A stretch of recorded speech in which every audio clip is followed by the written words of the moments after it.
Hello everybody, Chrome Bandit here, and this is a review of the Call of Duty Black Ops, First Strike map pack. I'm just going to be giving you a quick rundown of each map. I will be doing longer gameplays later in the future, so check back for more. But for now, let's hop in on Stadium. This is a, as its title says, this is a hockey stadium in the United States. 1972 is the year this is. Well, that's the year in all the posters now around the map. And it's a medium-sized, large map, very linear. Really good. I can see some really good domination games being played out on this map.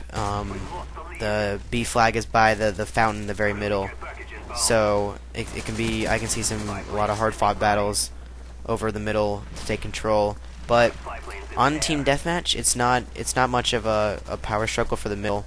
There's a lot of buildings, it's a very camper friendly.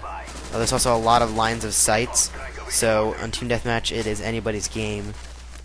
Not one of my favorite maps, but if you are the patient type, then this is the map for you. Next map is Discovery.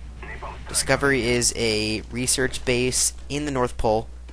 You can see the northern lights back there. Actually pretty beautiful. I like the graphics they've done. Definitely the graphics are very good on all these maps.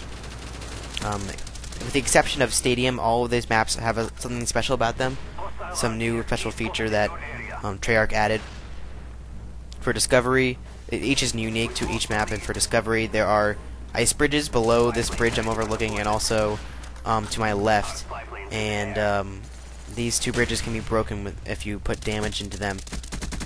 And so yeah, and game types on this map, Team Deathmatch is very bad actually, because this map is the gameplay is mostly centered around the middle of the map. People don't really, unless they're flanking, people don't really use all parts of the map, and so it's almost a little too big to play in overall game. It's a lot like Array, in fact.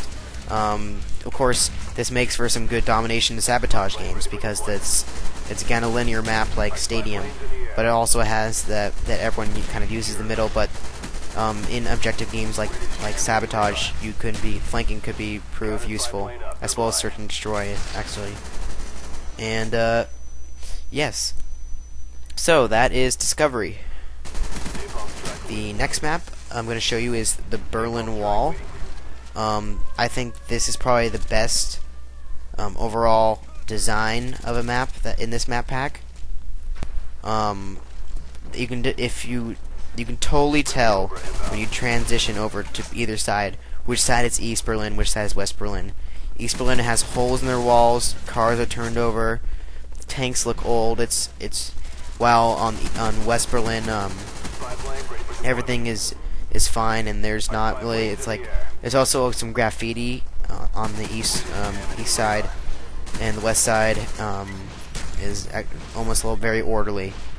And you can see how there's two perches on either side. I'm on East right now, and East has a broken wall as a perch, and West has a window, so you can kind of see the difference between East and West Berlin, and it really captures the moment very well. This is Kowloon. This is a Vietnamese city at night. This is you also may recognize this from a campaign level in Black Ops.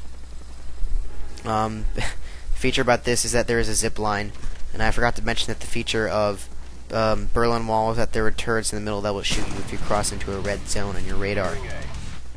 But Kowloon, you notice that there's a huge jet that flies over in the very beginning. Very cool. This is my favorite map in the map pack. I really enjoy playing this map. It's very hectic, very alive. Great search and destroy games I can see being played. Jump from rooftop to rooftop. Not very camper friendly at all. Not very RCXD or dog friendly. So I think people are gonna have a fun time with this one running around, and it's just a very hectic overall, fun, lively map to play. Just running around with a shotgun and having a good time. Now, the zombie map is Ascension. And Ascension is at a Russian launch facility. It's basically it's very similar to the multiplayer map launch actually. Actually, you can see launch like if you go in the lander and you see me actually.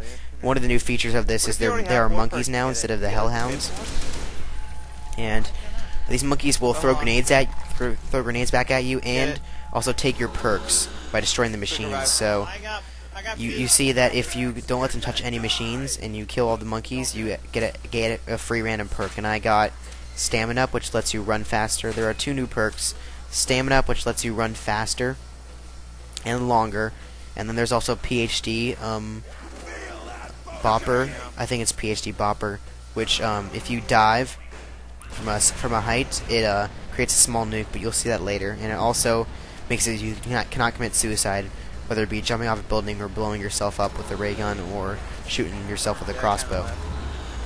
You see me using a lander here. There are also new features, also landers. You can fly around on landers to different areas in the map, but beware, they do have fuel in them, so you have to be careful of that. This is probably the second, actually tied for the first hardest map I have ever played in Zombies. The other hardest map, I think, would be Verrückt, because this map there's not a clear strategy. I mean, eventually you will be overrun, and it's a very hard map to play, and also takes a lot more points than usual to get all your regular setup. And you'll see right here, I'm using the PhD Bopper to its full use by diving, and it creates a nuke which kills nearby zombies. So, overall, this map pack was the first Black Ops map pack. I think there will be more. My rating for this map pack is an 8.5 out of 10. They did a good job. If you're a Call of Duty fan, I really suggest getting this, but if you're just looking for random DLC, it's not really worth it. Alright, you guys, check back more. I have some more longer gameplays I'm going to upload later. So, see everybody soon. Peace.